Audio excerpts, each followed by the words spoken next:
Magandang gabi mga kaibigan. Ngayon, muling bubukas ang pinto ng mga lihim at hiwaga. Dito sa Sigaw sa Dilim, maririnig ninyo ang mga kwentong hindi basta kwento, kundi mga bulong ng gabi, mga sigaw ng mga nilalang na nagtatago sa anino. Kaya kung handa na kayong pakinggan, isara ang ilaw, suotin ang inyong headset, at sabay-sabay tayong lumusong sa dilim ng kwento ngayong gabi. Magandang araw po sa inyong lahat. Ang kwentong inyong mapapakinggan ay tungkol sa isang ama na nagngangalang Arturo. Gumuho ang mundo niya nang biglaang namatay ang kanyang asawang si Maricris. Isang kamatayan na puno ng misteryo at katanungan, hanggang sa nagtungo sina Arturo at ang mga anak niyang sina Jonas at Jared sa lugar kung saan pinatay si Maricris. Isang simpleng bakasyon lang sana ay nahaluan ng takot at mas marami pang katanungan ang malalaman ni Arturo kung sino talaga ang kanyang asawa sa lugar na yon. Ano ang malalaman ni Arturo tungkol sa asawa niyang si Maricris? Magagawa ba niyang protektahan ang mga anak niya mula sa banta ng isang nilalang na matagal nang nagdudulot ng takot at kamatayan sa lugar na kanilang pinuntahan? Ngunit bago po ang lahat, mga idol, huwag po nating kalimutang mag-subscribe at i-hit ang notification bell sa aking YouTube channel na The Voice Addict at Apong Isaak, para sa mas marami pang makapigil hiningang kwentong aswang at katatakutan mula sa mundo ng kababalaghan. Umpisahan na po natin ang kwento. Nangingilid ang luha at nanginginig ang katawan ni Arturo nang pumasok siya sa morgue. Nakita niya ang isang katawan ng tao na may takip na puting kumot at nakahiga sa pahabang lamesa na gawa sa bakal. Marahang inabot ni Arturo ang kumot at dahan-dahang inalis ang pagkakatakip nun sa muka ng bangkay. Tuluyan nang kumawala ang mga luha niya nang makumpirma niya na ang asawa niyang si Maricris ang walang buhay na nakahiga roon. Kapansin-pansin ang mga sugat nun sa muka na parabang mula sa kalmot ng isang mabangis na hayop. Lumabas si Arturo ng morgue at kinumpirma niya sa mga pulis na yun nga ang kanyang asawa. May ilang mga detalye pang sinabi sa kanya ang mga pulis bago niya binalikan ang dalawa niyang anak na sina Jared at Jonas sa kanilang sasakyan. Tahimik na humawak sa manibela si Arturo. Nakatulala siya at hindi niya alam kung paano sasabihin sa mga anak niya ang napakasamang balita. Papa, ano po bang ginagawa natin dito sa ospital? May dinalaw ka po ba sa loob? Saka, bakit po pinilit mo kami sumama rito sa inyo tapos hindi mo naman pala kami pabababain ng sasakyan? Sana ay nagpaiwan na lang po ako sa bahay para nakapaglaro po ako ng video games. May kailangan kayong malaman tungkol sa mama niyo, mga anak. Ano po yun, Papa? Nurse na po ba si Mama ng ospital na to? Hindi na po siya photographer? Mga anak, alam kong magiging masakit to para sa inyong dalawa. Pero kailangan niyo kayanin. Ang mama niyo, wala na siya. Ha? Ano pang ibig niyo sabihin na wala na si Mama? Patay na siya, Jared. Patay na siya. Hindi! Hindi yan totoo, Papa! Hindi mapatay si Mama! Hindi yan totoo! Nagbibiro ka lang, di ba, Papa? Nagbibiro ka lang. Papa, ayoko ng ganyan joke ha. Pabawiin niyo yan pa. Paano mamamatay si Mama? Hindi ba nandun siya ngayon sa San Antonio? Ang totoo ay halos 2 araw na nawawala ang mama niyo sa San Antonio. Hindi ko na siya makontak, kaya nagpatulong na ako sa mga pulis. Hinanap nila si Maricris at kanina lang nila nakita ang katawan niya. Patawarin niyo ako kung hindi ko sinabi sa inyo na nawawala siya, dahil ayoko na mag-alala kayo. Hindi. Nagsisinungaling ka lang, Papa. Hindi totoong patay na si Mama. Hindi siya pwedeng mamatay. Kasabay ng muling pagkawala ng mga luha ni Arturo ay siya ring pag-iyak ng kanyang mga anak. Malakas niyang hinampas ang manibela gamit ang kanyang kamay. Napasubsob siya roon at doon niya ibinuhos ang kanyang paghagulgol. Hindi niya kayang ipaliwanag ang sakit na kanyang nararamdaman dahil sa katotohanan na wala na ang babaeng kasama niyang nangako na magsasama sila habang buhay.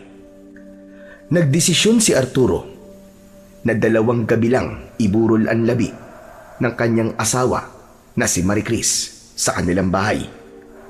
Sa 2 gabi ng burol ay nakasarado ang kabaong nito dahil ayaw niyang makita ng mga anak niya ang itsura ng katawan ni Maricris.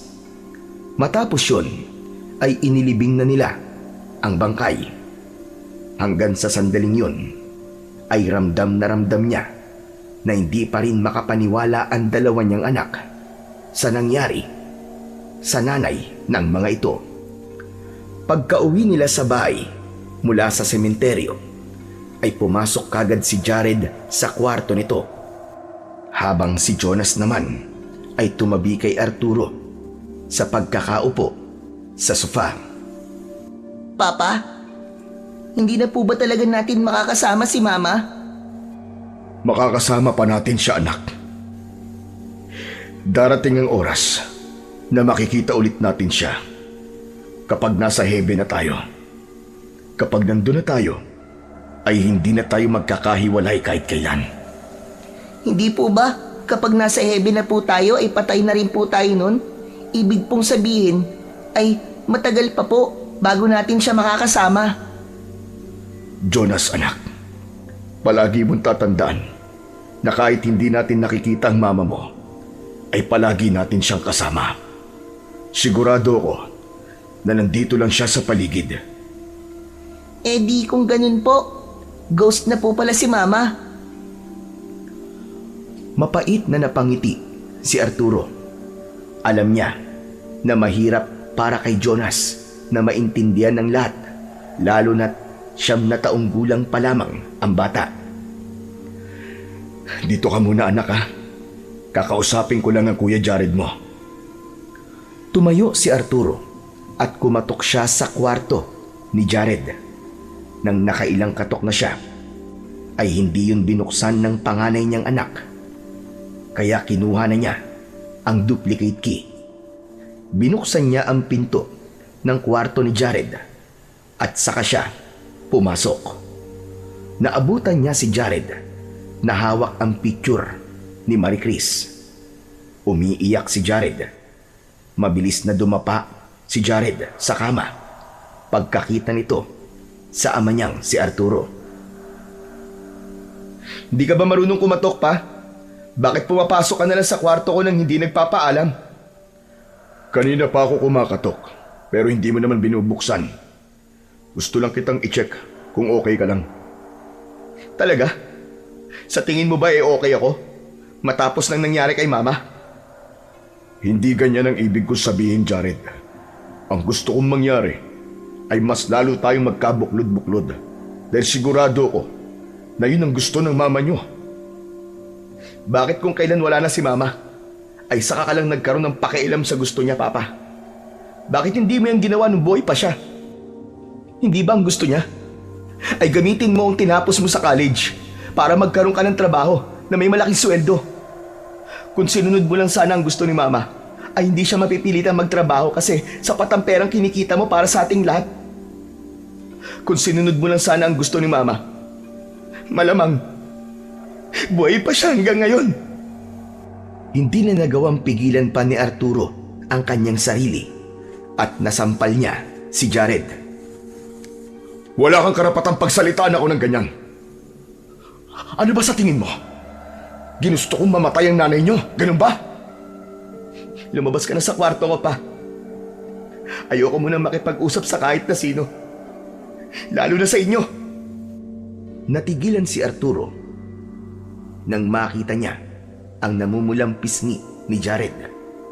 Doon niya napagtanto na napalakas ang pagkakasampal niya rito. Naramdaman niya ang labis na pagsisisi sa pananakit niya sa kanyang anak na si Jared. At nais niyang humingi ng tawad dito.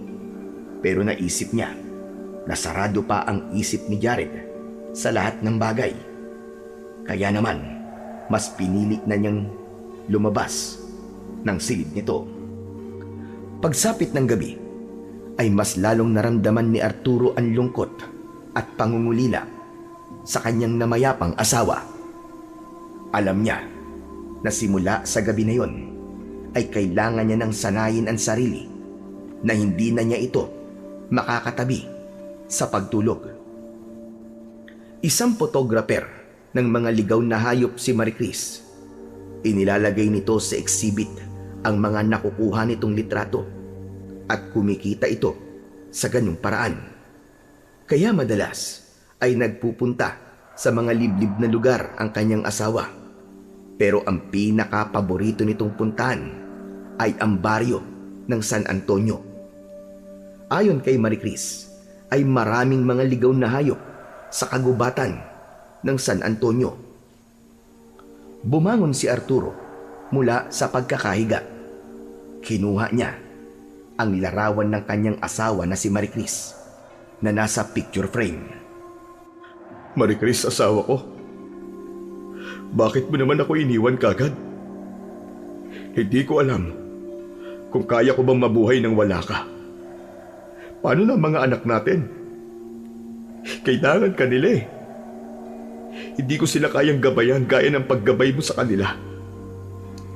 Lalong-lalo na si Jared. Hanggang ngayon, ay galit pa rin siya sa akin. Dahil hindi ko siya pinayagan na kunin ang kursong gusto niya. Asawa ko, miss na kita. Sana'y ako na lang ang namatay at hindi ikaw. Dahil alam kong mas mahal ka ng mga anak natin. Sa gitna ng pagsasalita ni Arturo, ay napatingin siya sa lamesang nasa tabi ng kama. Nakapatong doon ang isang brown envelope. Naglalaman yun ng mga larawan ni Marie Chris nang matagpuan ng bangkay nito sa kagubatan ng San Antonio. Ayon sa mga pulis, ay inatake ng isang hindi matukoy na mabangis na hayop ang kanyang asawa. Hindi pa nakikita ni Arturo ang mga litrato dahil ayaw niyang tignan ang mga yon. Kinuha niya ang envelope at itinago niya yon sa kanyang kabinet. Matapos yun, ay nahiga na siya habang yakap ang larawan ng kanyang asawa. Kahit kakalibing pa lang ng asawa ni Arturo, ay mas pinili pa rin niyang pumasok sa trabaho. Ayaw niyang magmukmok sa bahay at mas ginusto niyang maging abala upang hindi niya masyadong maramdaman ang lungkot. Gabi na nang nakauwi siya sa bahay. Pagpasok niya sa kwarto ay nagimbal siya nang makitang naroon sina Jared at Jonas. Hawak ng dalawa ang mga larawan ni Marie Chris na nasa brown envelope. Mabilis na inagaw ni Arturo sa magkapatid ang mga larawan. Anong ginagawa niyo? Bakit kayo nakikialam sa mga gamit ko? Papa, si Mama ba nasa picture na yan? Bakit po ganyan ang itsura niya? Ang sabi mo sa amin, inatake sa puso si Mama habang nasa San Antonio siya. Hindi kaya ng itsura ng inatake sa puso, Papa. Bakit puro kalmot at kagat ang katawan niya? Ano ba talaga nangyari kay Mama? Hindi nyo na kailangan malaman. Ayokong maalala nyo siya sa itsura niya sa mga larawang ito. Kaya ayokong makita nyo to. Huwag mong ipagkait sa amin ang totoong nangyari kay Mama. Anak niya kami. Hindi mo pwedeng itago sa amin ang katotohanan, Papa. Sige, sasabihin ko sa iyo ang totoo. Tutal yun naman ang gusto mo. Pero sa iyo ko lang sasabihin. Jonas, lumabas ka muna ng kwarto dahil may pag-uusapan lang kami ng Kuya Jared mo. Hindi, Papa. Kung sasabihin mo sa akin ang totoong dahilan ng pagkamatay ni Mama, ay kailangan mo ring sabihin kay Jonas. Parehas lang kaming anak ni Mama. Ngunit masyado pang bata ang kapatid mo para sa mga ganitong bagay. Pero anak din siya ni Mama. Karapatan niya malaman ang totoong nangyari, Papa. Papa, tama po si Kuya. Gusto ko rin po malaman ang totoong nangyari kay Mama. Naawang tinignan ni Arturo ang anak niyang bunso na si Jonas. Maluwa-luwa ang bunso niyang anak habang si Jared ay nakatiim ang bagang. Okay, sige. Sasabihin ko na sa inyo ang totoong nangyari sa nanay niyo. Ayon sa investigasyon ng mga pulis, ay inatake ng isang mabangis na hayop ang inyong ina. Yun ang dahilan kung bakit may mga kalmot at kagat siya sa iba't ibang parte ng kanyang katawan. Inatake ng isang mabangis na hayop? Anong klaseng hayop ang pumatay sa kanya? Hindi ko alam. Kahit ang mga pulis ay blanco rin. Hindi nila matukoy kung anong klase ng hayop ang umatake sa inyong ina. Patawarin niyo ako kung di ko to sinabi sa inyo kagad dahil gusto ko manatili sa alaala niyo ang magandang mukha ng inyong ina. Ayokong kapag naaalala niyo siya ay ang sugatan niyang katawan ang inyong makikita.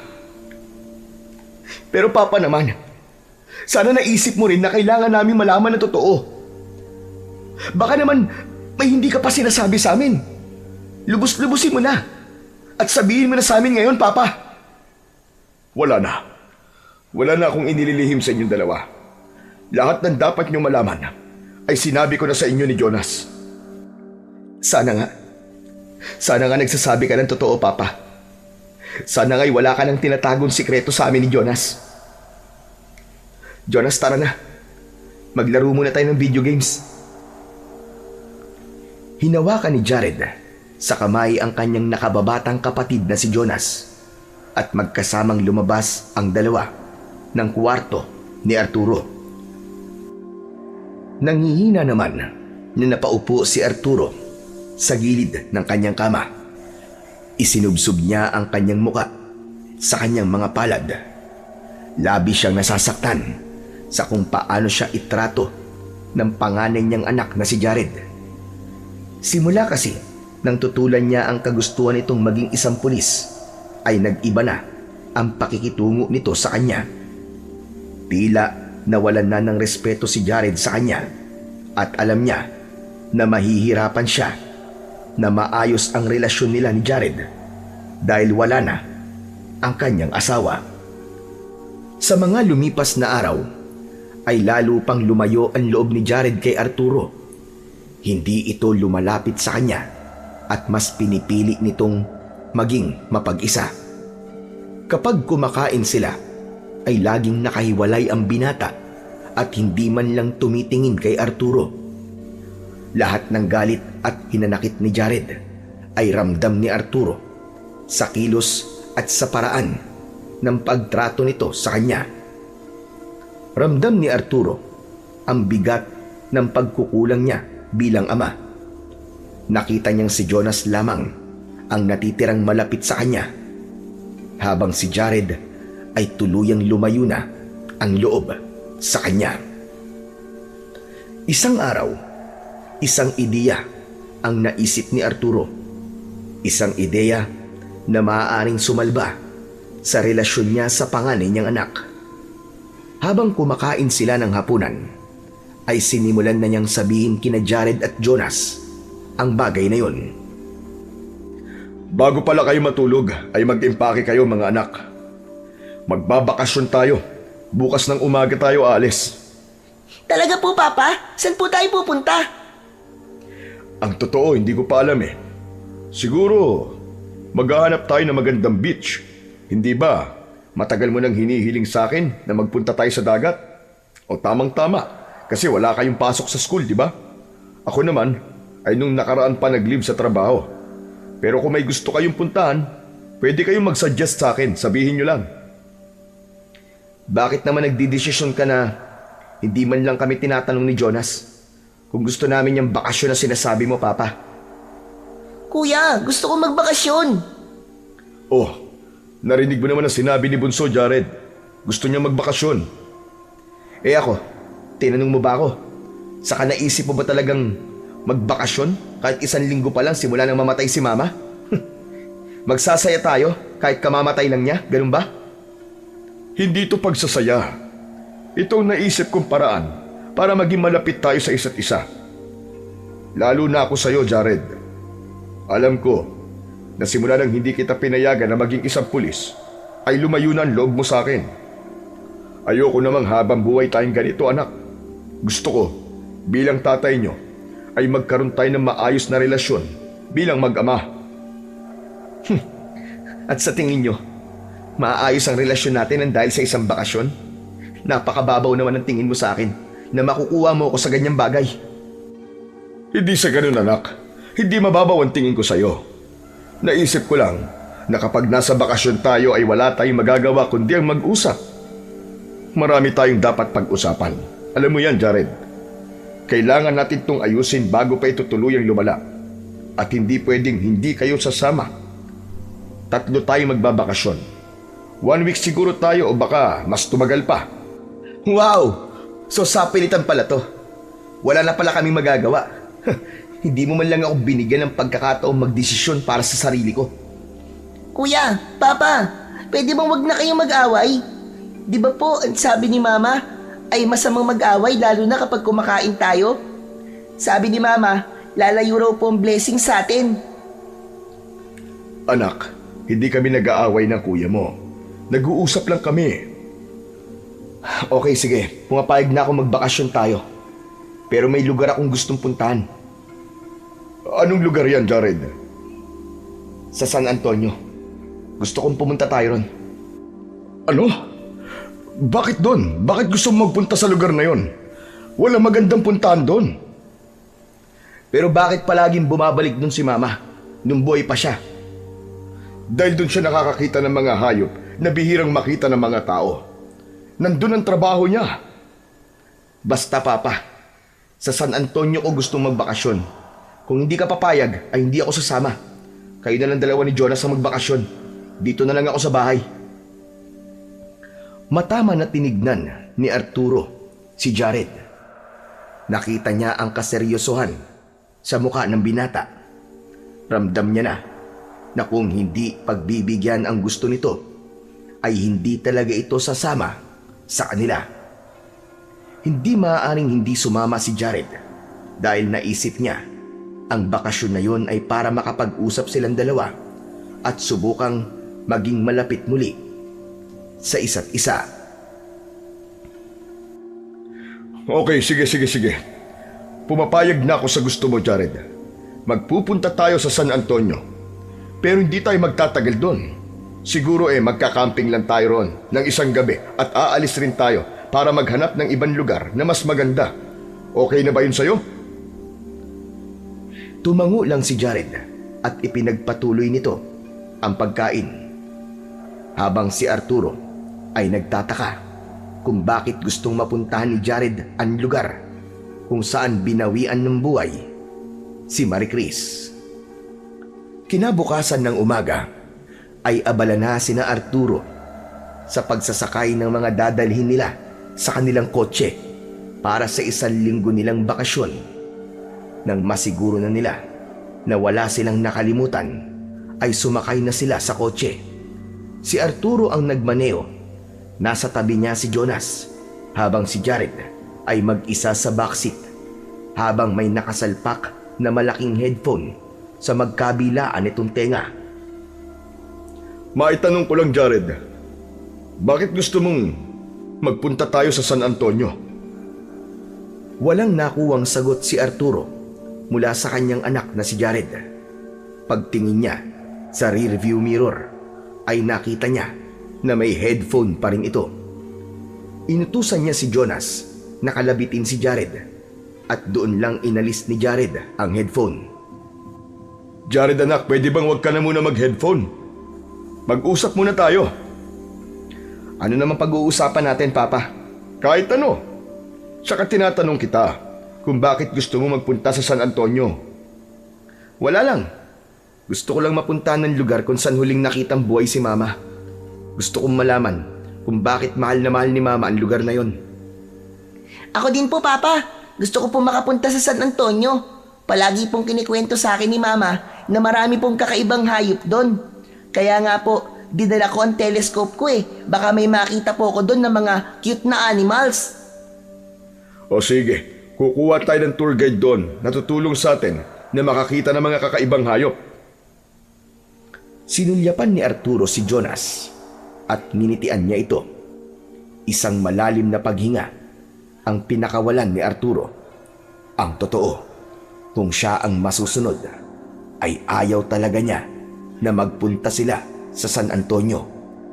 Pakiramdam niya kasi ay magiging traumatic para sa kanilang mag-ama kapag nagtungo sila sa lugar kung saan binawian ng buhay si Marie Chris. Pero para lang sumama ang panganay niyang anak na si Jared sa bakasyon na yon, ay napilitan siya itong pagbigyan sa gusto nito. Ganun pa man, umasa siya na magiging maayos at maganda ang pananatili nila sa San Antonio. Gabi na nang makarating sina Arturo sa San Antonio. Sa tulong ng mapang na iwanan ni Marie Chris, ay narating nila ang naturang lugar. Sobrang liblib ng San Antonio. Ang mga kabahayan doon ay puro kubo at wala na silang nakikitang mga tao sa labas ng mga oras na yun. Mabagal na ang pagpapatakbo ni Arturo sa kotse. Tumingin siya sa paligid sa pag-asang may makikita silang tao na maaari nilang mapagtanungan kung saan sila maaaring magpalipas ng gabi. Dapat pala ay naghanap na lang tayo na matutuluyan natin sa bayan tapos bukas ng umaga na tayo nagpunta rito. Mukhang wala tayong mapagpapalipasan ng gabi rito. Ang mabuti pa siguro bumalik na lang muna tayo sa bayan. Pero sayang naman ang pagod natin, Papa. Maghanap ka na lang dito ng pwede nating tuluyan. Saka isang oras pa bago tayo makarating sa bayan. Hindi magandang ideya ang naiisip nyo. Pagod na ako. Gusto ko na magpahinga. Wala ngang katao-tao rito ng ganitong oras Pero sige, subukan pa natin kung may makikita tayong matutuluyan dito. Kapag wala talaga, wala na tayong mapagpipilian kundi ang bumalik sa bayan. Nagpatuloy sa mabagal na pagmamaneho si Arturo hanggang sa bigla niyang tinapakan ng preno ng isang matandang lalaki ang bigla na lamang humarang sa unahan ng kotse. May dala yung pana at mga palaso sa likod. Nakasuot yun ng bahag. Nagulat ang mag-ama, pero kahit paano ay nakakita si Arturo ng pag-asa na meron na silang mapagtatanungan kung saan sila maaaring magpalipas ng gabi. Bumaba siya ng kotse at nilapitan ang matandang lalaki. Napaatras siya. Nang kumuha ng palaso ang matanda at itinutok nito ang pana sa kanya. Teka, wag niyo po akong sasaktan. Hindi po ako masamang tao. Wala po kami rito para manggulo. Sino ka? At anong ginagawa mo rito sa aming baryo ng ganitong oras? Ako po si Arturo. Galing po ako sa syudad. Kasama ko po ang dalawa kong anak. Nandito po kami para magbakasyon sa inyong lugar. Hindi lugar ng bakasyonan ng aming baryo. Umalis na kayo rito. Pero pagod na po ang dalawang anak ko. Kailangan po namin na matutulugan kahit ngayong gabi lang. Magsasalita pa sana ang matandang lalaki nang umalingaw-ngaw ang malakas na pag-angin na tila nagmula sa isang napakalaking mabangis na hayop. May pagtatakang luminga si Arturo sa paligid. Anong hayop po yun? Napakalakas naman ang angil niya. Hindi kayo ligtas dito sa labas ng ganitong oras.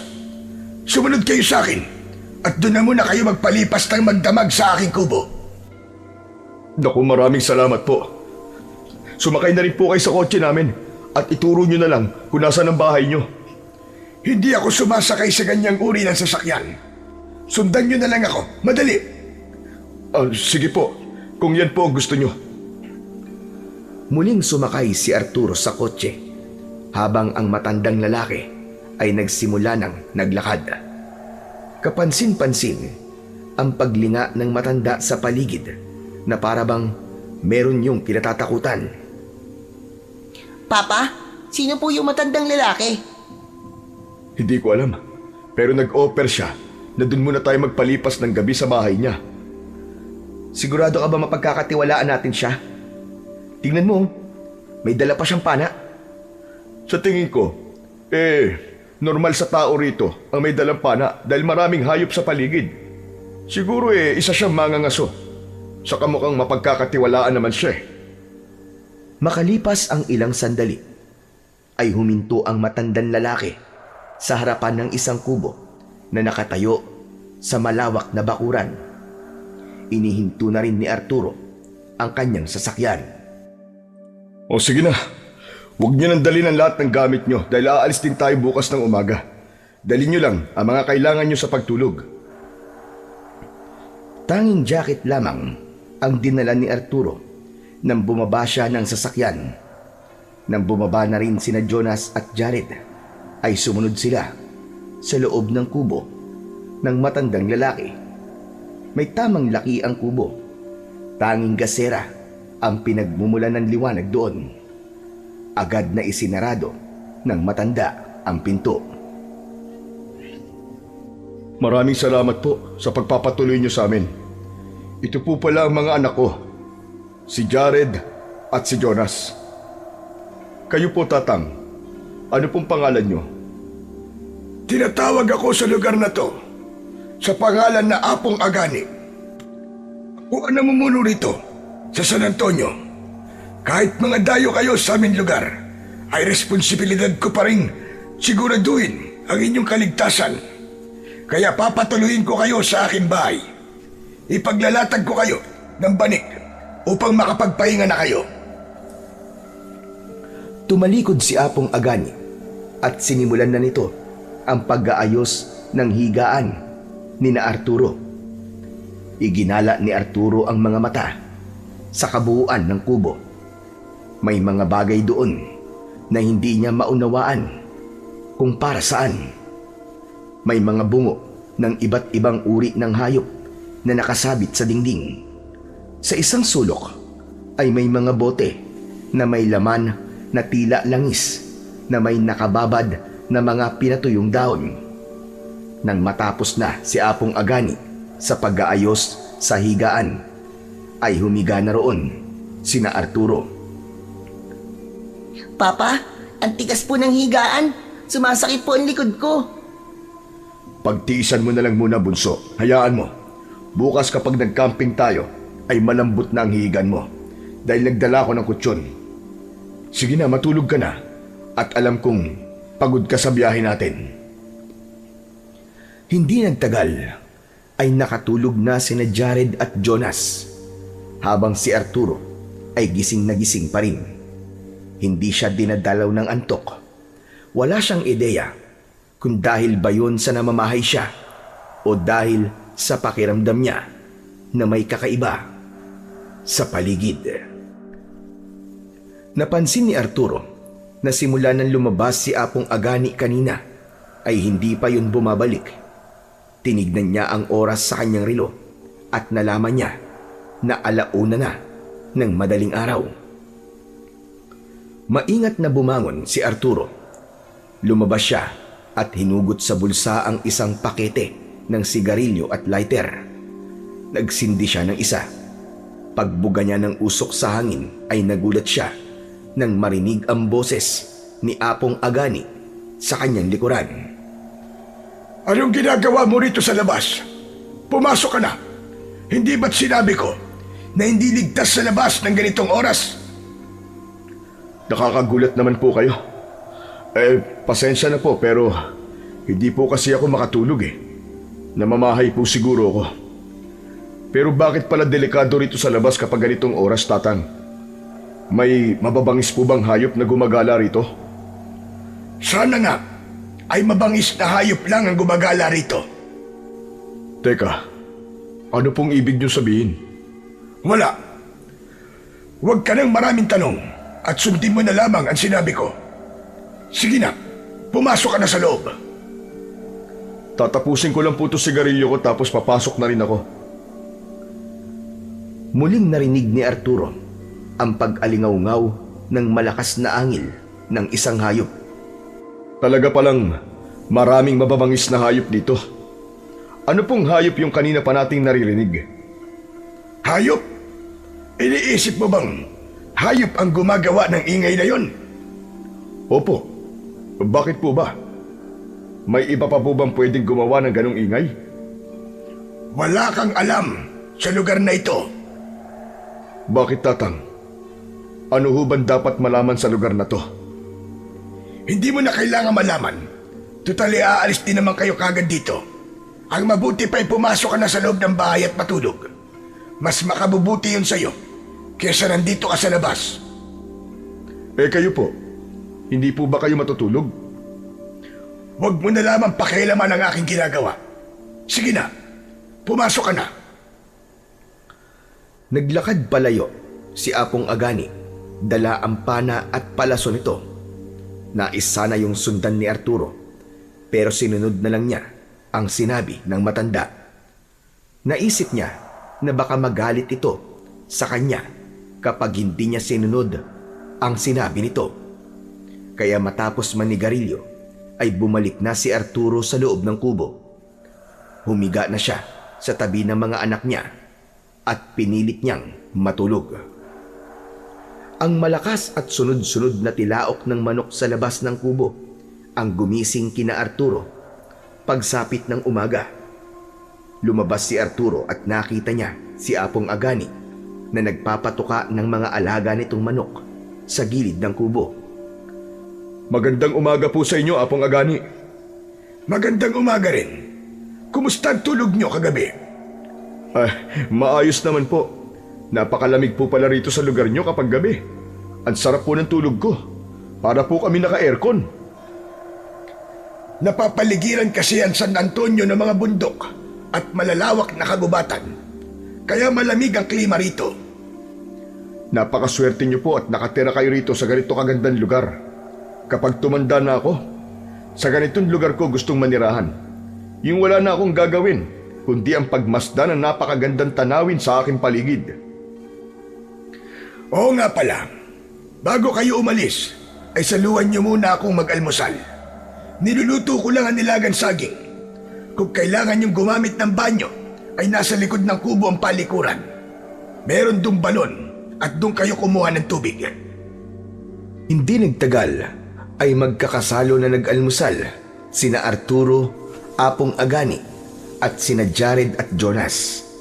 Walang arte pagdating sa pagkain ang mga anak ni Arturo, kaya kahit nilagang saging at mainit na kape ang kinakain nila, ay magana pa rin kumakain ang mga ito. Meron pala akong itatanong sa inyo. Sa totoo lang, ay walang nagagawing dayo rito sa San Antonio. Nagtataka ako kung paano niyong natagpuan ang lugar na ito. Paano kayo nakarating dito? Saan niyo nalaman ang aming lugar? At dito niyo nais magbakasyon? Sa mapa po na pagmamayari ng aking asawa. Bakit? Taga rito ba ang iyong asawa? Hindi po. Nagpupunta kasi rito ang asawa ko para kumuha po ng litrato ng mga hayop na bihirang makita ng mga tao. Ang sabi po niya ay maraming ganong hayop dito sa San Antonio. Photographer po kasi ng mga hayop ang asawa ko. Sa kasamaang palad, wala na po siya. Baka po kilala niyo si Mama, Apong Agani. Ano bang pangalan ng nanay mo? Maricris po. Maraming beses na po siya nagpupunta rito nung buhay pa po siya. Hindi nakaligtas sa mga mata ni Arturo ang gimbal na lumukob sa muka ni Apong Agani. Natigilan ang matanda at tila hindi makapaniwalang tinignan nito sina Arturo at ang dalawa niyang anak. Teka, bakit parang gulat na gulat po kayo nang marinig niyo ang pangalan ng asawa ko? Tama po ba ang anak ko? Nakilala niyo po si Maricris? Hindi ko kilalang yung asawa. Ang totoo ay, ngayon ko lang narinig ang pangalan na sinabi nyo. Yumuko si Apong Agani at ipinagpatuloy nito ang pagkain. Pero iba ang pakiramdam ni Arturo ng sandaling yon. Pakiramdam niya ay talagang nagulat ang matanda nang marinig nito ang pangalan ni Maricris na parabang kilala nito ang kanyang asawa. Nagkaroon siya ng hinala na may hindi sinasabi sa kanila si Apong Agani at yun ang gustong malaman ni Arturo. Matapos kumain ng almusal ay nagpahinga muna sina Arturo. Hinayaan ni Arturo na maglakad-lakad sina Jared at Jonas habang siya naman ay nakaupo sa mahabang upuan na nasa unahan lamang ng bahay ni Apong Agani. Habang naroroon siya ay lumapit sa kanya ang matanda na si Apong Agani. Ano na pala ang balak niyong tatlo ngayon? Babalik na ba kayo sa syudad? Hindi pa po. Mananatili pa po kami rito sa San Antonio ng isang gabi.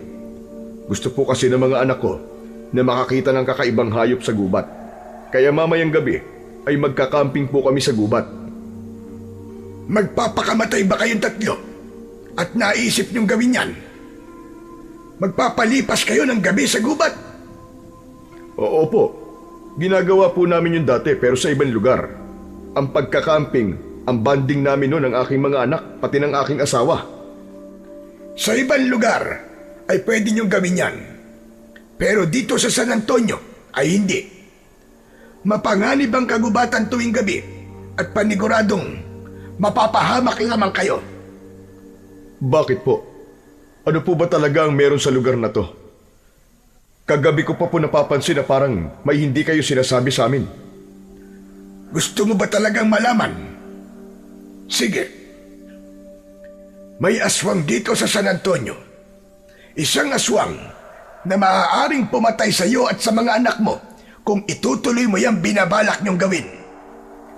Sandaling natigilan si Arturo. Makalipas ang ilang sandali, ay bigla siyang tumawa. Eka, ano nakakatawa sa sinabi ko? Sa tingin mo ba ay nagbibiro ako o tinatakot lang kita para umalis sa lugar namin? Pero tama ka. Gusto kong umalis kayo rito dahil hindi talaga kayo ligtas dito ng mga anak mo. Pasensya na po, pero natawa lang ako sa sinabi niyong aswang.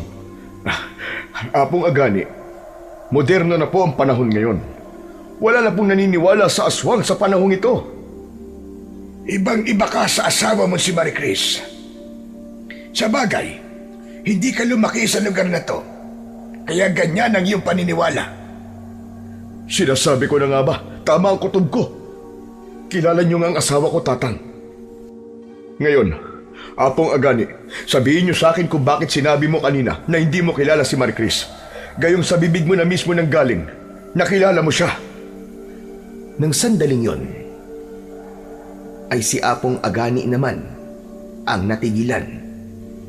Matagal itong nakatitig kay Arturo na parabang nagkakaroon ito ng pagdadalawang isip kung sasabihin ba nito ang totoo kay Arturo o hindi.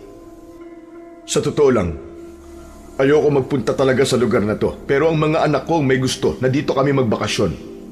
Alam niyo ba kung bakit ayoko magpunta rito sa San Antonio? Dahil dito namatay ang asawa ko. Dito namatay si Maricris. Inatake siya ng isang mabangis na hayop. Hindi mabangis na hayop ang pumatay sa asawa mo, kundi isang aswang. Walang hayop sa lugar na to ang kayang pumatay ng tao. Aswang lang ang gumagawa nun. At ngayong patay na si Maricris, ay napakasaya na ng aswang na yon dahil wala nang tagapagtanggol ang San Antonio. Teka, Tatang. Anong tagapagtanggol ang sinasabi nyo? Photographer ho si Marie Chris. Nagpupunta siya sa lugar na to para kumuha ng litrato ng mga hayop. Ilang taon na ba kayo magkakilala ni Marie Chris, Arturo? Mahigit 2 dekada na. Napakatagal na pala. Tapos asawa mo pa siya. Pero kahit matagal na kayong magkakilala, ay hindi mo pa rin pala siya lubusang kilala. Ngunit hindi na ako nagtataka kung bakit hindi sinabi sa'yo ng asawa mo ang isang parte ng kanyang buhay. Dahil alam niya na hindi ka maniniwala sa mga aswang. Sige, sasabihin ko na sa'yo ang buong katotohanan tungkol sa iyong asawa na si Marie Chris. Ang asawa mo ay anak ng isang dating manunugis sa lugar na ito. Sa kanya ipinamana ng kanyang ama ang misyon na hindi nito napagtagumpay ang gawin. At yun ay ang patayin ng aswang na si Rahim, na matagal nang nananalasa dito sa baryo ng San Antonio. Pasensya ka na po, Apong Agani. Wala akong oras na makinig sa mga sinasabi mo na yan. Siguro nga ikilala mo si Marie Chris, pero lahat ng sinasabi mo tungkol sa kanya ay walang katotohanan. Kung ano man ang dahilan nyo para gumawa ng mga ganyang kwento, ay wala na akong balak pang alamin. Excuse me po, hahanapin ko lang po mga anak ko para makaalis na kami rito sa bahay nyo. Tatalikod na sana si Arturo nang muling nagsalita si Apong Agani na naging dahilan para mapahinto si Arturo. Sinasabi mo ba na hindi ka naniniwala sa mga sinasabi ko tungkol kay Marie Chris? Pero ramdam ko na may parte ng puso mo na gustong maniwala sa mga sinabi ko. Arturo, gaano mo nga ba kakilala ang asawa mo? Bakit ang pagiging manunugis niya ay hindi mo alam? Tumigil na kayo, Apong Agani. Hindi manunugis ang aking asawa. Hindi ka ba nagtataka kung bakit madalas na bumabalik dito ang iyong asawa? Dahil meron siyang tungkulin na dapat tapusin dito sa San Antonio. Hindi lang siya kumukuha ng litrato ng mga hayop. Kinakalaban niya rin ang aswang na si Rahim. Ilang beses na niyang sinubukang patayin si Rahim, pero hindi siya nagtagumpay. Hanggang sa ang kapalaran ni Marie Chris ay naging kagaya ng sa kanyang ama. Napatay ni Rahim si Marie Chris. Isang napakalungkot na pangyayari ang pagkamatay ni Marie Chris sa San Antonio. Dahil siya na lamang ang natitirang may dugong manunugis sa aming lugar. Hindi muna nagsalita si Arturo at mabilis niyang pinag-isipan ang mga sinabi ni Apong Agani tungkol sa kanyang namayapang asawa. Doon niya naalala na sa tuwing umuuwi sa bahay nila si Marie Chris mula sa San Antonio ay madalas na meron itong sugat. At palaging sinasabi ni Marie Chris na inatake ito ng isang hayop o hindi kaya ay nadulas o nadapa ito sa gubat. Hanggang sa unti-unti nang tinanggap ng utak niya ang mga nalaman niya tungkol kay Marie Chris. Sabihin na natin nagsasabi kayo ng totoo. Pero paano niyo mapapatunayan na totoo ang lahat ng sinabi niyo tungkol sa asawa ko? Pumasok sandali si Apong Agani sa kubo nito. Maya-maya pa ay binalikan nito si Arturo. May dala na itong bagay na nakabalot sa isang itim na tela. Inalis ni Apong Agani ang itim na tela at tumambad kay Arturo ang isang kakaibang patalim. Halos 2 dangkal ang haba nun. Kulay puti ang patalim na may napakatulis na dulo. Ang hawakan ng patalim ay gawa sa isang uri ng kahoy na hindi niya kayang tukuyin. Ano ang bagay na yan? Bakit mo ipinapakita sa akin yan? Ito ang makapangyarihang sandata na ginamit noon ni Marie Chris sa pakikipaglaban kay Rahim. Ipinamana pa ito sa kanya ng ama niya. Bilang pinuno ng baryong ito, ay ako na nagtago nito. Ito ay gawa sa pangil ng elepante. Maingat itong pinanday upang maging isang sandata laban sa mga aswang. Hawakan mo. Damhin mo ito, Arturo. Alam kong mararamdaman mo ang presensya ng iyong asawa sa patalim na ito.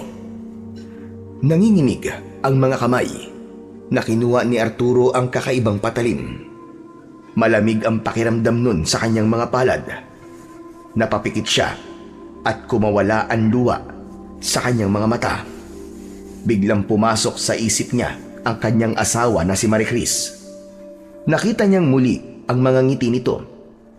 Bumalik sa alaala nito kung paano siya nito yakapin at halikan. Nang bumukas ang mga mata ni Arturo, ay habol niya ang kanyang paghinga.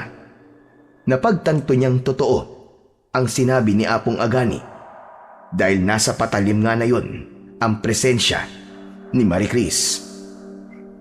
Agad niyang ibinalik ang patalim kay Apong Agani. O ano? Naniniwala ka na ba sa mga sinabi ko sa iyo, Arturo?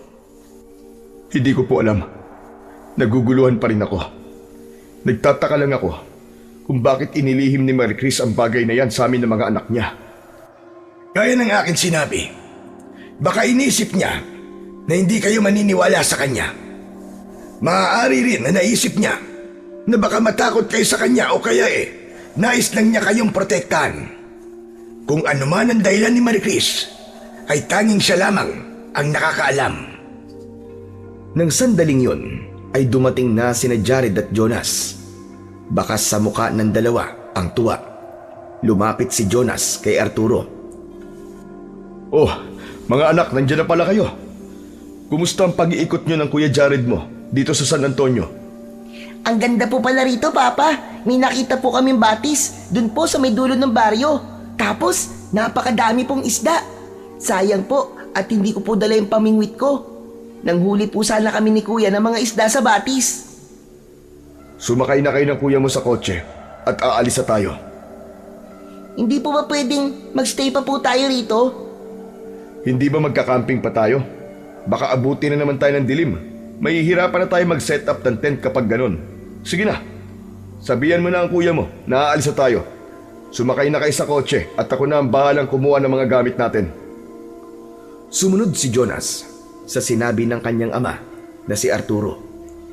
Lumapit ang bata kay Jared at sumakay na ang dalawa sa kotse. Pumasok si Arturo sa kubo ni Apong Agani. Kinuha niya ang jacket niya at ang ilang gamit ng mga anak niya. Paglabas niya ng kubo ay sinalubong siya ni Apong Agani.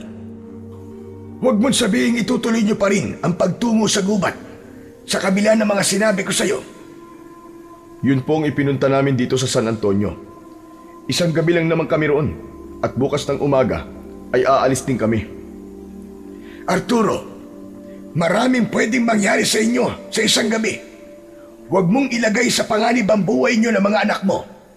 Kung mahal mo pa sila, ay bumalik na lang kayo sa syudad o magtungo kayo sa ibang lugar.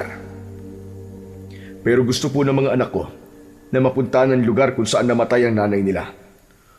Alam kong kakaiba kung iisipin pero baka yun talaga ang gusto nila para makausad sila sa pagkawala ng kanilang ina.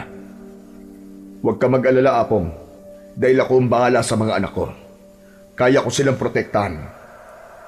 Sa aswang na si Rahim, kaya mo ba silang protektahan? Ipapaalala ko lang sa iyo na si Rahim ang pumatay sa asawa mo si Maricris. Nagawa nitong patayin si Maricris kahit pa nagsanay siya sa pakikipaglaban sa tulad ni Rahim. Pasensya na, Apong Agani. Pero kahit na anong sabihin nyo, hindi nyo na kami mapipigilan sa pagkakamping namin sa gubat. Alam ko na matutuwa doon ang mga anak ko at wala akong ibang gusto kundi ang kasiyahan nila dahil kamamatay lamang ng nanay nila. Sige o, aalis na po kami. Maraming salamat po sa pagpapatuloy nyo sa amin ng mga anak ko dito po sa bahay nyo. Inilabas ni Arturo ang wallet mula sa kanyang bulsa. Humugot siya roon ng 2,000 piso at inabot niya yon kay Apong Agani. Tanggapin po nyo ito bilang kapalit ng pagtulong nyo po sa amin. Hindi ko kailangan ng pera mo.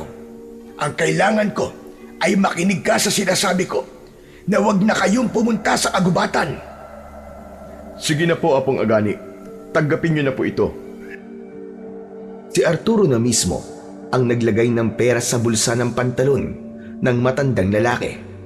Tumalikod na siya para sumakay sa kotse, pero nakakailang hakbang pa lamang siya nang hawakan ni Apong Agani ang isa niyang braso. Muli niyang nilingon ang matandang lalaki. Bakit po? May nakalimutan pa ba kayong sabihin? Kung hindi ko na talaga kayo mapipigilan na magpunta sa gubat, ay isang bagay lang ang hihilingin ko sa inyo. Dalhin mo ang patalim na to na gawa sa pangil ng elepante. Ano naman po ang gagawin ko sa bagay na yan? Kung sakaling atakihin kayo ng aswang, ay gamitin mo to upang labanan siya. Naniniwala ako na narito sa patalim na to ang espiritu ng iyong asawa. Kaya alam kong gagabayan ka niya kapag ginamit mo ito. Tinignan ni Arturo ang kakaibang patalim. Naisip niya na gamit yun ni Maricris, kaya nararapat na siya ang magtabi nun. Kinuha niya ang patalim mula kay Apong Agani. Maraming salamat po, Apong Agani.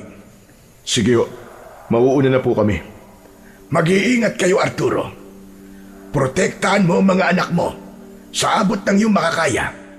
Ipagdarasal ko ang kaligtasan niyo dahil alam kong mahalaga kayo kay Maricris. Isang matipid na ngiti at tango na lamang ang isinagot ni Arturo kay Apong Agani upang hindi na humaba ang kanilang pag-uusap.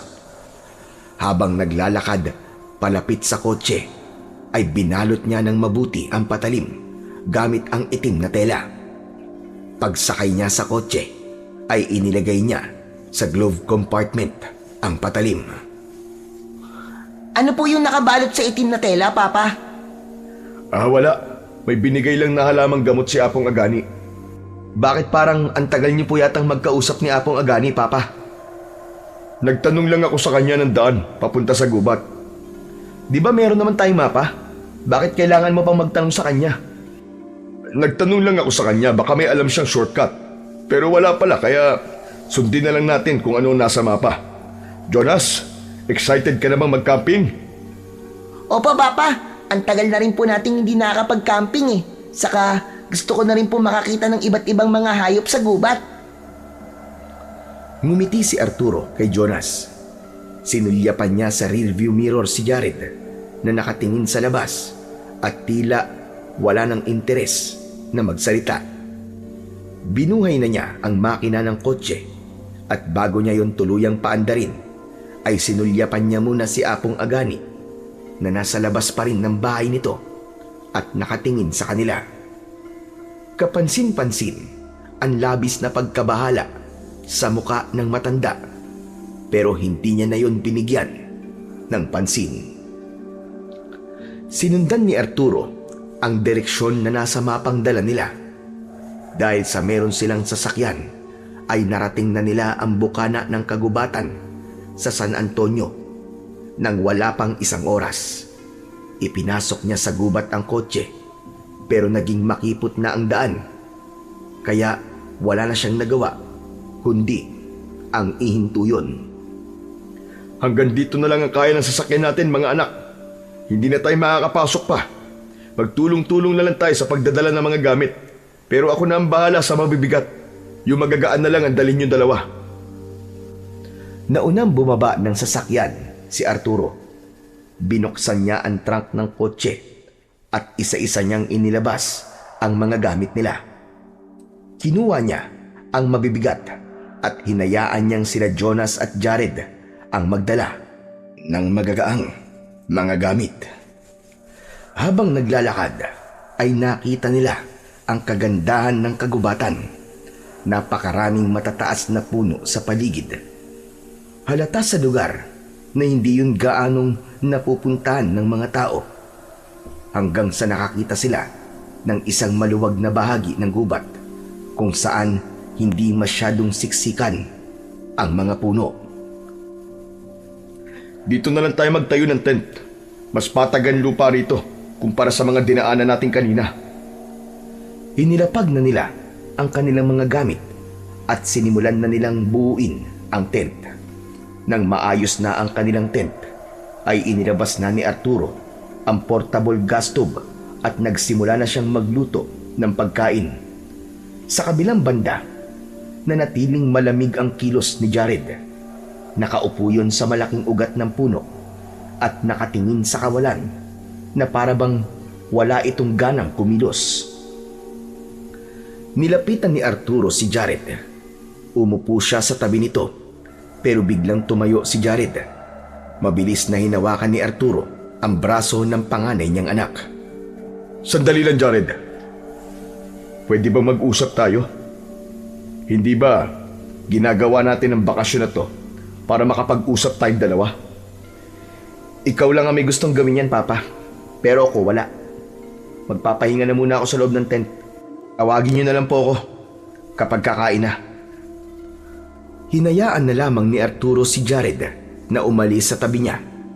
Napailing siya habang pinapanood ang pagpasok ni Jared sa tent.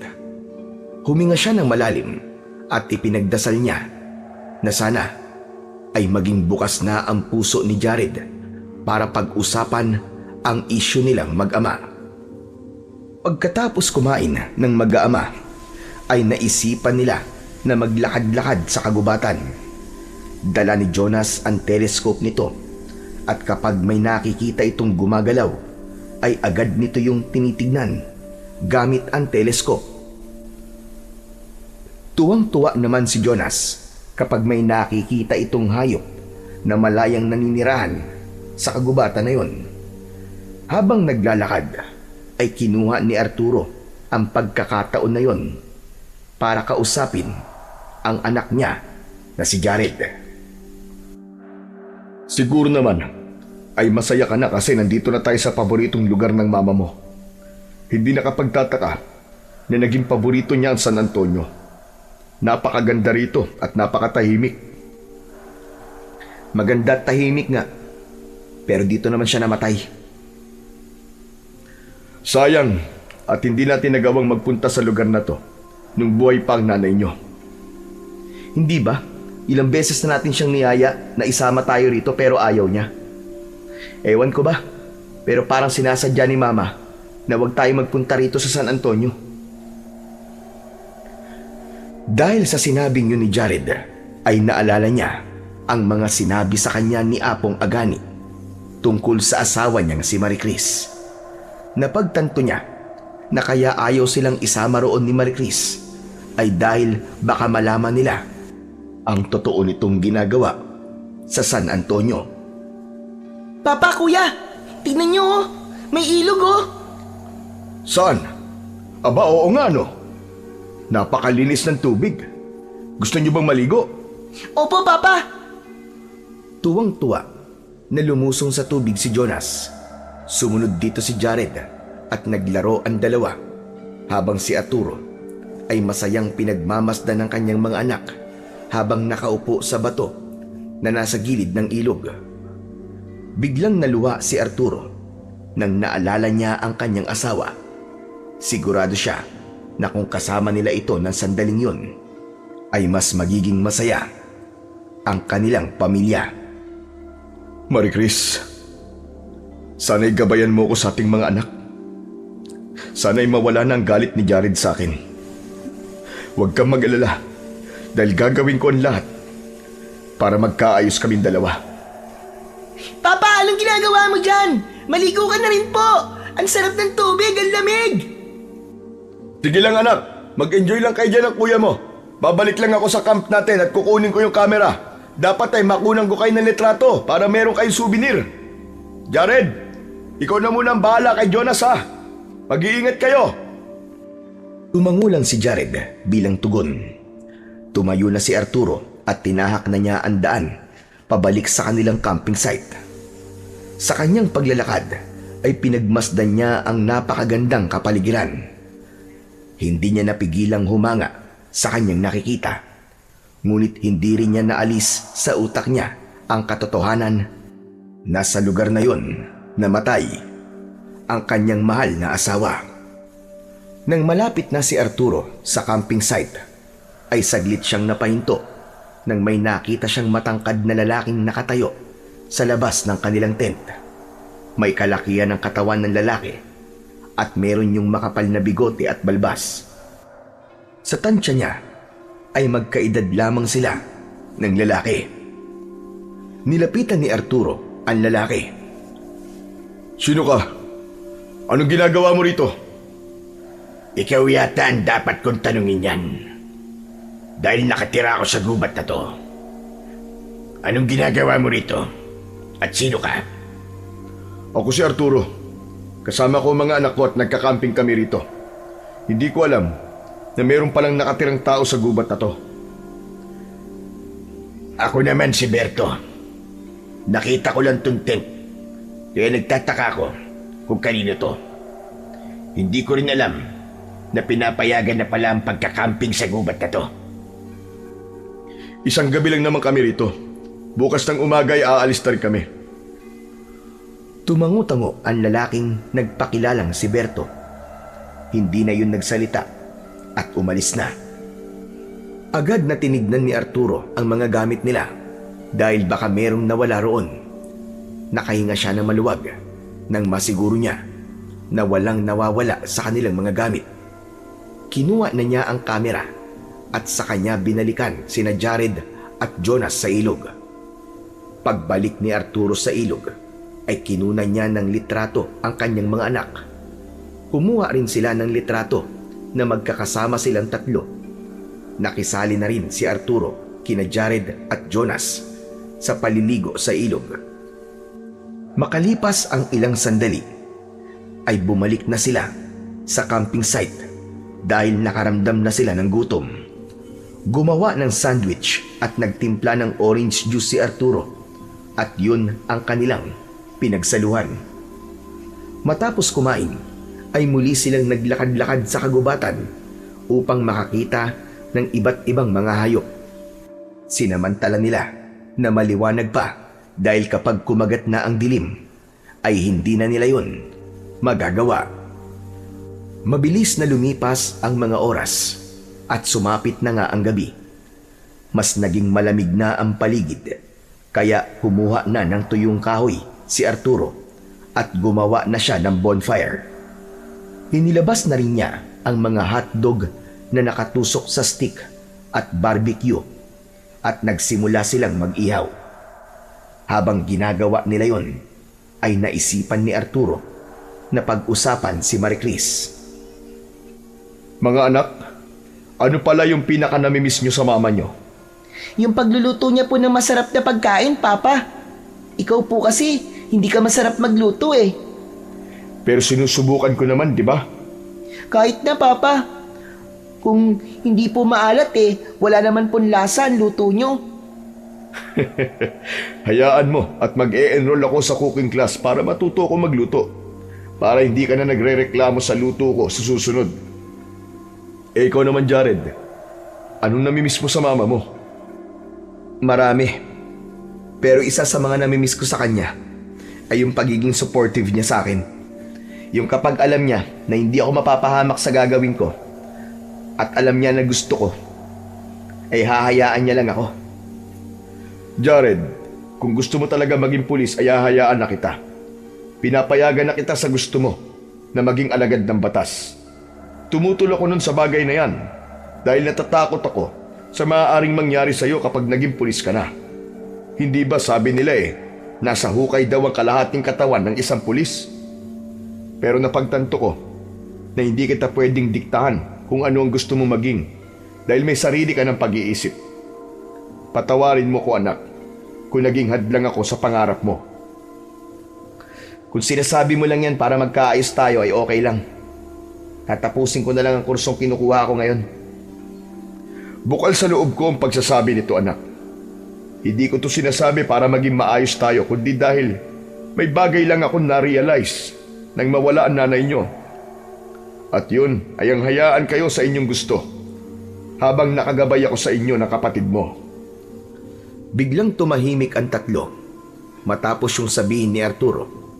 Tanging ang huni ng mga panggabing ibon lamang ang manaka-naka nilang naririnig sa kanilang paligid. Hanggang sa binasag na ni Arturo ang katahimikan yon. Ako naman, kung tatanungin niyo ako kung ano namimiss ko sa mama niyo, ayun ang klase ng pagmamahal niya para sa ating tatlo. Kahit siya ang reyna ng ating pamilya, ay palagi niya tayong pinagsisilbihan. May mga araw man na hindi natin siya kasama dahil nagtatrabaho siya. Kapag naman nasa bahay siya, ay sinisiguro niya na nagagampanan niya ng maayos ang pagiging asawa niya sa akin at ina sa inyong dalawa. Papa, ngayong wala na po si Mama, maghahanap ka pa po ba ng bagong asawa mo? Jonas, huwag kang mag-alala dahil wala na akong balak na palitan ng mama niyo. Nangako ko sa kanya noon na siya ang una't huling babaeng mamahalin ko. Wala na akong pakialam kahit hindi na ulit ako magkaroon ng bagong asawa. Sapat na sa akin kayong dalawa. Sa inyo ko na lang ibubuhos ang oras ko. Siyempre, sa pagtatrabaho rin para mabuhay tayong tatlo. Teka, masyado na madrama yata ang usapan to. Iihi lang ako. Mag-iingat ka at huwag kang lalayo, Jared ha. Tumayo si Jared at naglakad palayo. Ipinagpatuloy naman ni na Arturo at Jonas ang kwentuhan. Makalipas ang ilang sandali, ay nagulat sila nang marinig nila ang pagsigaw ni Jared. Mabilis na tumayo si Arturo at tumakbo siya sa direksyong pinuntahan ni Jared. Nakita niya si Jared na nakaupo sa lupa habang may isang lalaking nakatayo sa harapan nito. Nakahinga ng maluwag si Arturo nang malaman niya na si Berto ang lalaking yon. May hawak na sibat si Berto at may itak na nakasabit sa bewang nito. Isang walang buhay na baboy ramo ang nakasampay sa balikat nito. Tila walang pakialam si Berto kahit umaagos ang dugo ng baboy ramo sa katawan nito. Nagmamadaling tumayo si Jared at nagtago sa likod ni Arturo. Dumating na rin si Jonas at natakot ito pagkakita kay Berto. Papa, nakakatakot po siya. Huwag kayong matakot sa kanya mga anak. Nakatira siya rito sa gubat. Nakilala ko siya kanina nung nasa ilog kayo at kinuha ako ang kamera sa tent. Berto, sila pala mga anak ko. Si Jared ang aking panganay at si Jonas ang aking bunso. Ikinagagalak ko kayong makilala. Ako nga pala si Berto. Inilahad ni Berto ang isa nitong kamay na puno ng dugo. Wala kina Jonas at Jared ang nakipagkamay kay Berto. Pasensya na kayo. May dugo pala ang kamay ko, kaya ayaw niyo makipagkamay. Nahuli ko kasi ang baboy ramo dito sa gubat.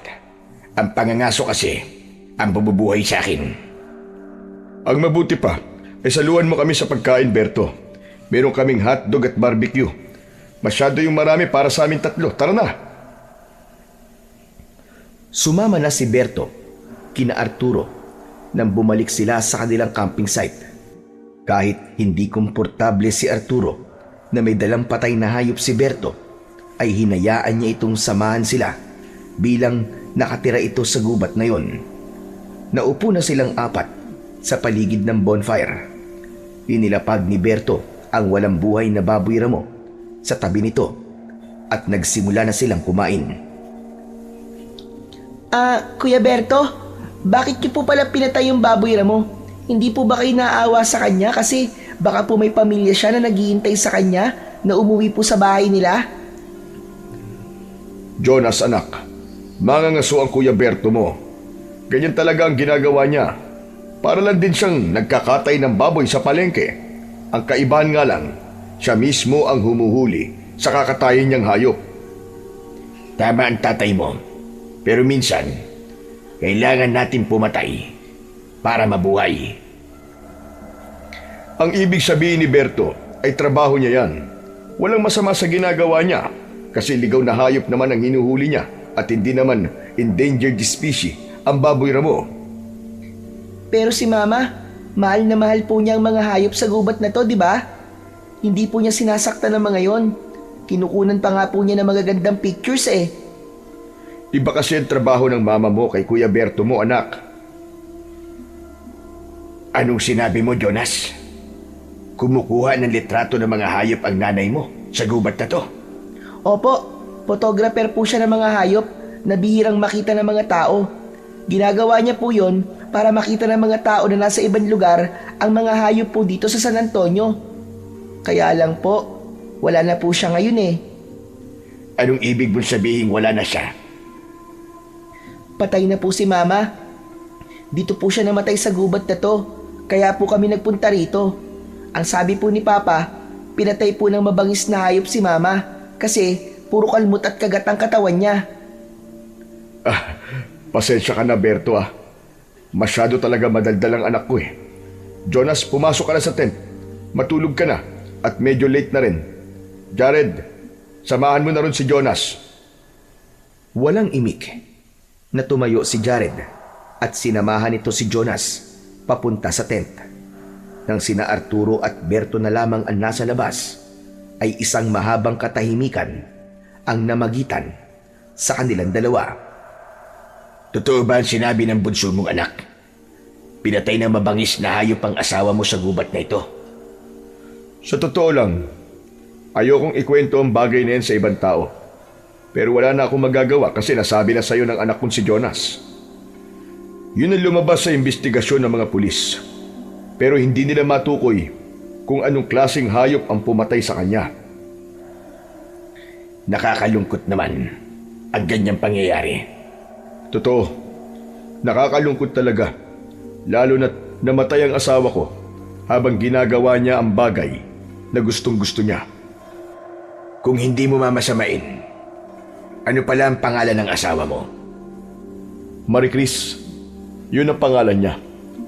Oo nga pala, ako naman ang magtatanong sa'yo, Berto. May bagay lang akong gustong mabigyan ng linaw. Tutal nakatira ka naman dito sa gubat kaya sigurado ko na alam mo mga nangyayari rito. Ano ang katanungan mo, Arturo? Totoo bang may aswang sa gubat na to? At sa mismong baryo na San Antonio? Bakit mo naman naitanong ang bagay na yan? May nakausap kasi ako matandang lalaki sa San Antonio na nagsabi nakilala niya ang asawa ko si Marie Chris. At sabi niya ay isang aswang na nagngangalang Rahim ang pumatay sa asawa ko. Kaya gusto ko sanang malaman kung totoo bang merong aswang sa lugar na to. Alam mo, simula nang mamatay ang aking pamilya, ay nanirahan na ako dito sa gubat. Maraming taon na ako nandito. At ako makapagsasabi na walang katotohanan na sinabi ng matandang yun sa'yo. Isipin mo na lang kung may aswang dito. Sana'y matagal na akong patay. O kaya umalis na ako rito sa gubat. Bakit naman ako maninirahan sa isang lugar na alam kong manganganib ang aking buhay, di ba? Sa bagay, tama ka. Hindi nga totoo siguro ang mga sinabi sa akin ni Apong Agani tungkol sa aking asawa. Pero meron bang mabangis na hayop sa gubat na to na may kakayahang pumatay ng isang tao? Wala akong maibibigay na malinaw na kasagutan sa tanong mo na yan. Dahil masyadong malaki ang gubat na to. Kahit ako, ay hindi ko pa napupuntahan ng lahat ng parte at sulok nito. Wala akong ideya sa mga hayop na naninirahan dito. Ganun ba? Pero maraming salamat sa pagsagot mo sa tanong ko. Naliwanagan na ako na wala talagang aswang dito. O paano? Masyado na palang malalim ang gabi. Hahayaan ko na kayo makapagpahinga at ako'y aalis na. Maraming salamat sa pag-imbita nyo sa akin na saluhan kayo sa inyong pagkain. Walang anuman, Berto. Maraming salamat din at mag-iingat ka. Hinintay muna ni Arturo na makaalis si Berto. Nang nawala na yon sa kanyang paningin, ay nagdesisyon na siyang samahan ang kanyang mga anak sa loob ng tent. Pero nang papasok na siya sa tent, ay doon lang niya napansin na naiwanan ni Berto ang patay na baboy ramo. Nako, anong gagawin ko sa baboy ramo na to? Siguro naman babalikan niya to bukas. Ipinagkibit-balikat na lamang ni Arturo ang bagay na yon. Pinatay na niya ang bonfire at saka siya pumasok sa tent. Tulog na sina Jared at Jonas, kaya nahiga na siya sa gitna ng dalawa upang matulog na rin dahil bukas ng umaga ay maaga silang aalis sa gubat na yon. Hindi alam ni Arturo kung gaano na siya katagal na natutulog nang maramdaman niyang may yumuyugyug sa kanyang balikat. Ibinukas niya ang kanyang mga mata at mula sa dilim ay nakita niya si Jonas na nakatanghod sa kanya. Magsasalita sana siya pero mabilis na sumenya si Jonas na huwag siyang maingay. Bakit anak? May problema ba? Kailangan mo bang umihi? Hindi po. Si Kuya Berto po. Nasa labas po siya, Papa. Oo nga pala. Naiwan niya kasi yung nahuli niyang baboy ramo. Binalikan lang niya siguro. Hindi po. Kinakain po niya yung baboy ramo. Ano ba sinasabi mo? Bakit naman niya yung kakainin? Hilaw pa yun.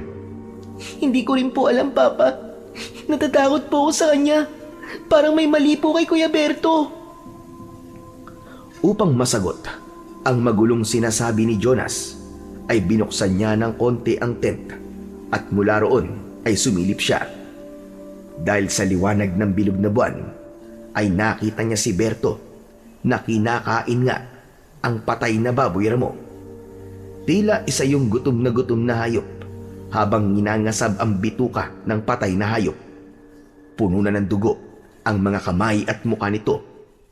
Biglang tumingin si Berto kay Arturo. Mabilis na isinara ni Arturo ang tent habang nilulukob siya ng takot. Jared, gumising ka na. Aalis na tayo. Ha?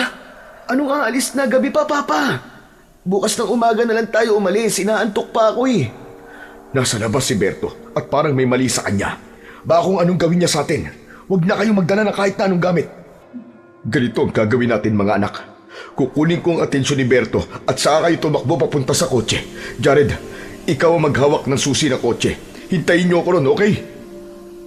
Kinuha ni Arturo ang susi ng kotse sa isang bag at inabot niya yon kay Jared. Teka, ano ba kasing nangyayari? Sundin mo na lang ang sinasabi ko sa'yo.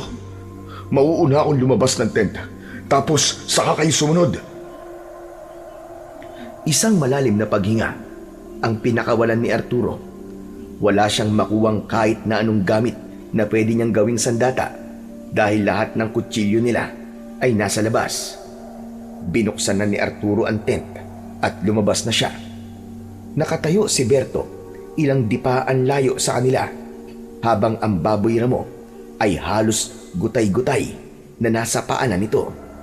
Nang naramdaman ni Arturo na lumabas na rin sina Jared at Jonas, ay sa kanya sinimulang kunin ang atensyon ni Berto.